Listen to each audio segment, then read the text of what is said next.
అందరికీ నేను ఆహ్వానం పలుకుతూ మీ అందరూ మళ్ళీ మన రాష్ట్రంలో మహిళలకి రక్షణ ఉండాలంటే అంటే మళ్ళీ చంద్రబాబు నాయుడు గారు ముఖ్యమంత్రి అవ్వాలి.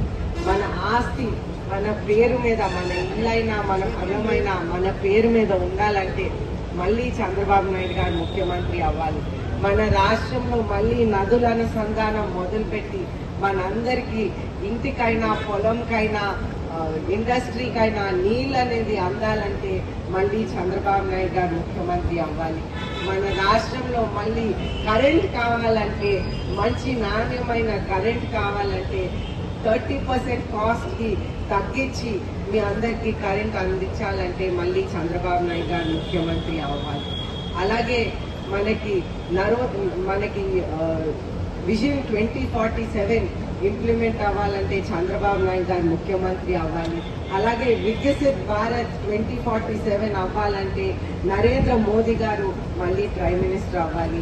అయితే మే 13న ఎన్నికల రోజు ప్రతి ఒక్క మనిషికి 2 ఓట్లు ఇస్తారు.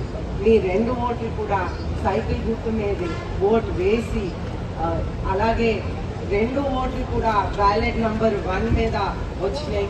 అయితే మీరందరూ కూడా మీ ఓటు బ్యాలెట్ నంబర్ 1 సైకిల్ గుర్తు మీద వేసి నన్ను ఎమ్మెల్యే అభ్యర్థిగా, కలిసెట్టి అప్పలనాయుడు గారిని ఎంపీ అభ్యర్థిగా గెలిపిస్తూ చంద్రబాబు నాయుడు గారిని ముఖ్యమంత్రిగా చేస్తూ, అలాగే నరేంద్ర మోదీ గారిని ప్రైమ్ మినిస్టర్గా చేయాలని కోరుకుంటూ మళ్ళీ మన రాష్ట్రం దేశం పురోగతి పదంలో తీసుకెళ్తామని కోరుతూ సెలవు తీసుకుంటాను. Thank you.